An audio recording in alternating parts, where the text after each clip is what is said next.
अस्सलाम वालेकुम dear student, practical coaching से मैं आप लोगों की खिदमत में हाजिर हूँ। इससे पहले लेक्चर में हमने एनर्जी का जो डेरिवेशन था उसको हमने डिराइव किया था, यानी इलेक्ट्रॉन जिस शेल के अंदर या जिस ऑर्बिट के अंदर मूव करते हैं वहाँ पे उस ऑर्बिट्स का या उस शेल का एनर्जी फाइंड करना है, तो उसके लिए हमने एक डेरिवेशन को डिराइव किया था। आज का जो हमारा लेक्चर है वो लेक्चर नंबर 9।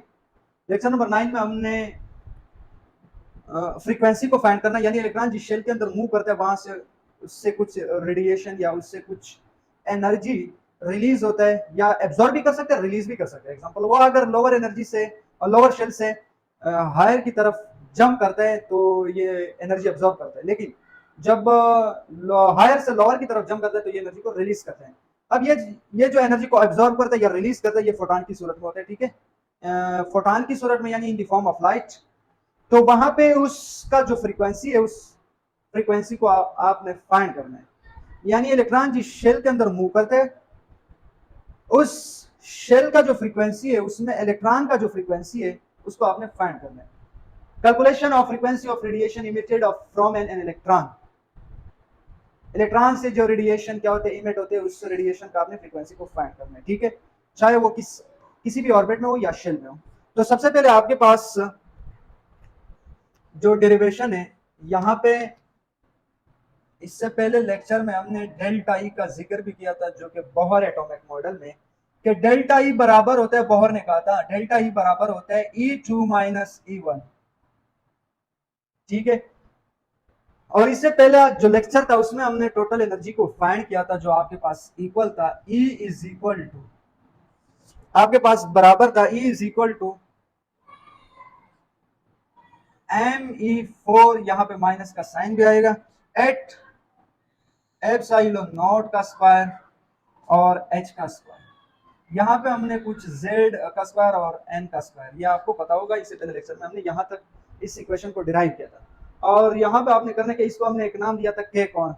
ठीक है, k कांस्टेंट है इस पूरे वैल्यू का। इसका जो वैल्यू था वो मैंने आपको बताया भी कि यहाँ पे जो वैल्यू है एप्सिलॉन नॉट h, सबका वैल्यू पुट करने के बाद आपके पास जो वैल्यू आएगा वो मैंने आपको बता दिया, 2.18 जूल पर एटम। ठीक है, और दूसरा यूनिट भी मैंने आपको बता दिया, किलो जूल पर मोल। अब आपने करना क्या है कि जो बोहर था, बोहर ने तो सिर्फ हाइड्रोजन एटम को एक्सप्लेन किया था, हाइड्रोजन एटम। तो आपको पता है कि हाइड्रोजन एटम जेड की जगह यहाँ पे मैं क्या पुट कर सकता हूँ, वन। वन का अगर मैं स्क्वायर ले लूँ तो वन वन होता है। ठीक है, तो यहाँ पे जेड की जगह मैं क्या लिख सकता हूँ, वन। ठीक है, इस तरीके से ये E1 है। ठीक है, मुझे E1 चाहिए, E1 यहाँ पे ये रहा E1, और इसके साथ सिर्फ मैंने क्या लिखा, N1। और E2 के लिए ये क्या होगा, E2 is equal to minus ME4 divide by eight epsilon naught square और h square multiply 1/n square N2। यहाँ पे 2 है तो यहाँ पे भी 2 आएगा, अगर यहाँ पे 3 है तो यहाँ पे भी 3 आएगा। एग्जाम्पल, अच्छा, इस N1 और N2 का मतलब ये नहीं है कि ये फर्स्ट शेल है। N1 का मतलब ये है कि बस ये फर्स्ट शेल है, और N2 का मतलब ये है कि ये सेकंड शेल है। नहीं, N1 का मतलब ये है कि ये लोअर शेल है, N2 का मतलब ये है कि ये हायर शेल है। ये सेकंड भी हो सकता है, थर्ड भी हो सकता है। एग्जांपल, अगर वहां पे आपको सेकंड और थर्ड शेल गिवन है तो आपको पता है कि इसमें लोअर जो शेल है वो सेकंड होगा, और इसमें जो हायर शेल है वो यानी N2 होगा। ठीक है, ये N2 और N1 का मतलब ये नहीं होता कि ये फर्स्ट सेकंड शेल है, बल्कि हायर शेल और लोअर शेल। ठीक है, एग्जांपल 3 4 शेल गिवन है, इसका मतलब ये है कि 3 जो आपके पास शेल है, ये तीसरा जो शेल है ये लोअर है, और चौथा जो शेल है ये हायर है। ठीक है, तो इसको मैं N1 यहाँ पे मेरे पास तीसरा शेल आ गया, और N2 मेरे पास चौथा शेल आ गया।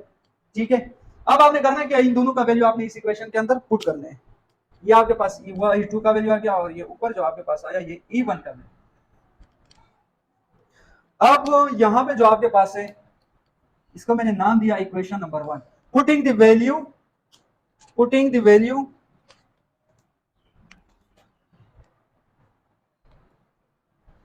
putting the value of E1 and E2, putting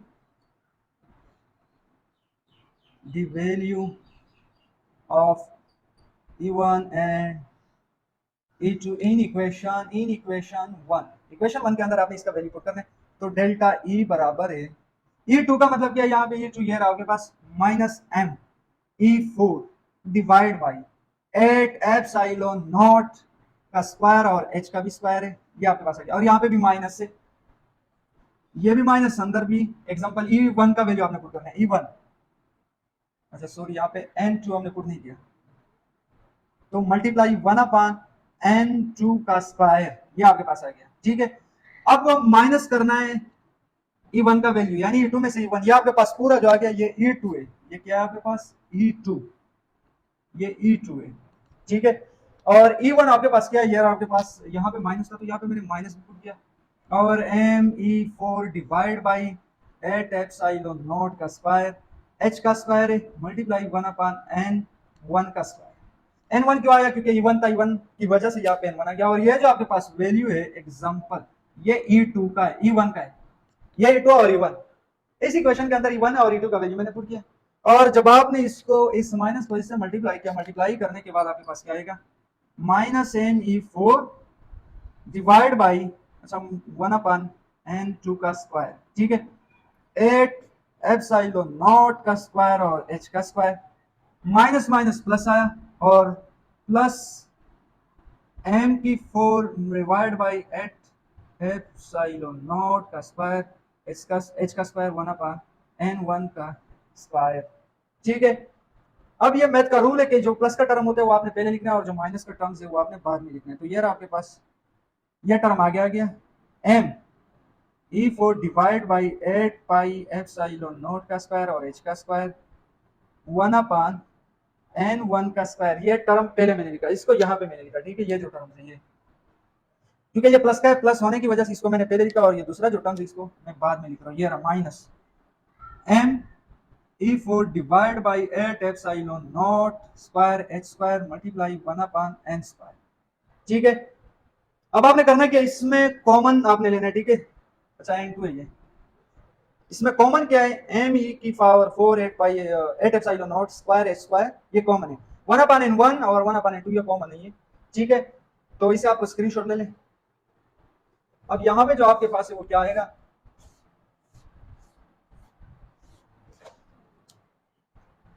जब ये मैंने कॉमन लिया, कॉमन लेने के बाद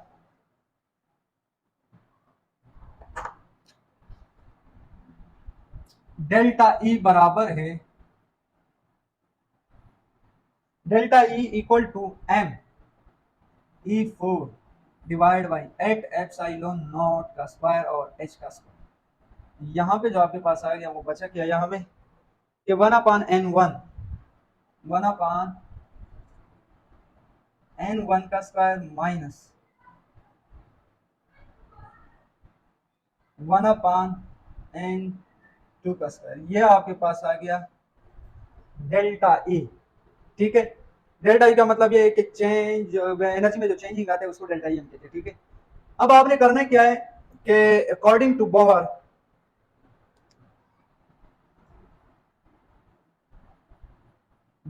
और इसको हमने इक्वेशन 2 का नाम दिया, equation 2। According to Bohr, Bohr के मुताबिक delta E equal to, delta E नहीं बल्कि H mu equal to delta E, H nu equal to delta E के बराबर है। अब मुझे न्यू आपके पास क्या है, ये जो आपके पास है ये फ्रीक्वेंसी है, ये आपके पास क्या है फ्रीक्वेंसी, ये न्यू जो आपके पास है ये फ्रीक्वेंसी है, ठीक है। अब करना क्या, आपने डेल्टा ई का वैल्यू यहाँ पे पुट करना है, putting the value of delta E, इसको आपने इक्वेशन नंबर 3 का नाम देना है। Putting the value of delta E from equation 2 in equation 3, putting the value,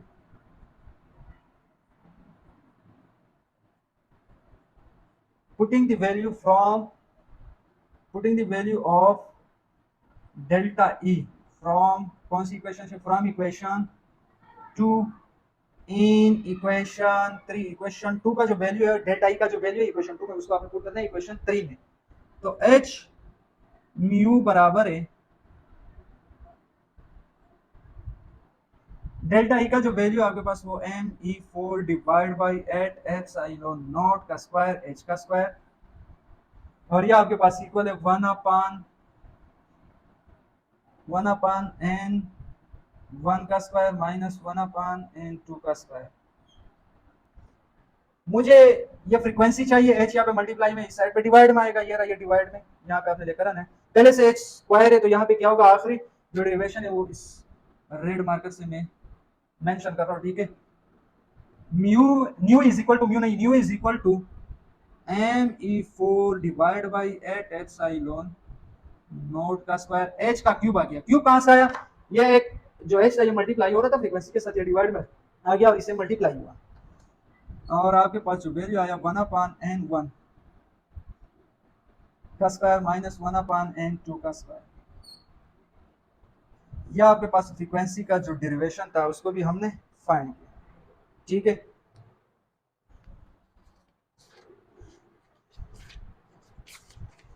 match करते हैं अपने डेरिवेशन को कि बुक के साथ मैच हो रहा है या नहीं। ठीक है, तो बुक में me4 8 एप्सिलॉन का स्क्वायर h क्यूब 1/n1 का स्क्वायर माइनस 1/n2 का स्क्वायर। ठीक है, तो ये आपके पास आज का जो डेरिवेशन था वो था फ्रीक्वेंसी के बारे में। बोहर ने जो फ्रीक्वेंसी के लिए इक्वेशन को डिराइव किया था। ठीक है, तो इस इक्वेशन के थ्रू आप किसी भी शेल के अंदर जो इलेक्ट्रॉन एनर्जी को इमिट्स करता है या एब्जॉर्ब करता है उसका जो फ्रीक्वेंसी है वो आप इस इक्वेशन के थ्रू उसका फ्रीक्वेंसी फाइंड कर सकते हो। तो उम्मीद है कि ये लेक्चर आपको समझ में आया होगा। समझ आने की सूरत में आपने हमारे यूट्यूब चैनल को सब्सक्राइब करना और साथ ही बेल आइकन के ऊपर क्लिक करना है ताकि हमारी अपलोड करता वीडियो का नोटिफिकेशन आप तक पहुंच सके। Thank you so much.